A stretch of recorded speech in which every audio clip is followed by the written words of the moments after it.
Hello friends, முடக்கத்தான் கீரை வச்சு அடை எப்படி பண்ணுறது பார்க்கலாமா? என்னோடய அத்தை தான் பண்ண போகிறாங்க. ஃபர்ஸ்ட் ஸ்டெப் அரிசி பருப்பை 2 ஊற வச்சுக்கணும். இதோட மெஷர்மெண்ட் 1 கப் டிஃபன் அரிசிக்கு 3/4 கப் அளவு துவரம்பருப்பை நீங்கள் ஆட் பண்ணணும். ஓகேவா? அதை 3 to 4 hours ஊற வச்சுக்கோங்க. ஊற வச்சு எடுத்துக்கணும். இது போல் முடக்கத்தான் தழை இது போல் கழுவி எடுத்து வச்சுருக்கணும். பூண்டு நசுக்கி இருக்கணும். பெருங்காயத்தூள், மிளகு பொடி பண்ணி வச்சுருக்கேன்.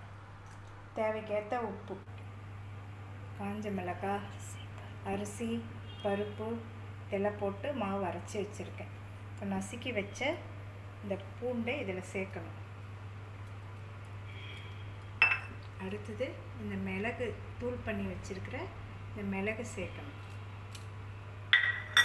அடுத்தது கொஞ்சம் பெருங்காயத்தூள், அதை கொஞ்சம் சேர்க்கணும். எல்லாத்தையும் மிக்ஸ் பண்ணி தோசை மாவு ரெடி ஆயிடுச்சுங்க. அடை மாவு, தோசை மாவு. இப்போ கல் காஞ்சிருச்சு. இப்போ தோசை ஊற்றலாம் வாங்க.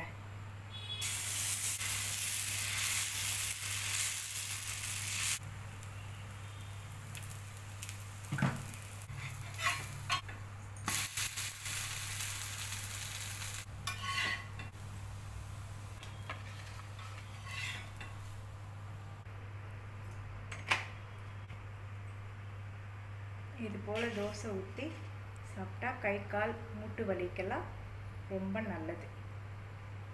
அடுத்த வீடியோவில் பார்க்கலாம் வாங்க.